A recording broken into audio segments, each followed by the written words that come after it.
jeżeli ja mam coś do ukrycia, no to prawda i tak wyjdzie na jaw, ponieważ ja w pewnym momencie zacznę też tak dobierać słowa, że wy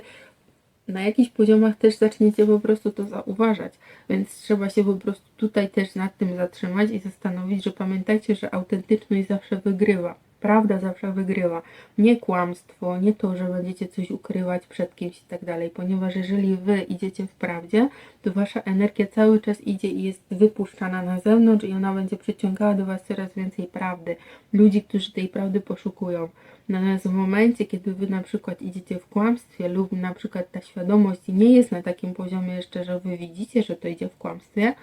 to w rzeczywistości będziecie do siebie przyciągać więcej kłamstwa, więcej osób, które będą was na przykład oszukiwały, albo będziecie widzieć to, że na przykład te osoby, z którymi wy lub w środowisku, w którym jesteście, one będą próbowały was na jakichś poziomach oszukać, ale wy już będziecie po prostu widzieli poprzez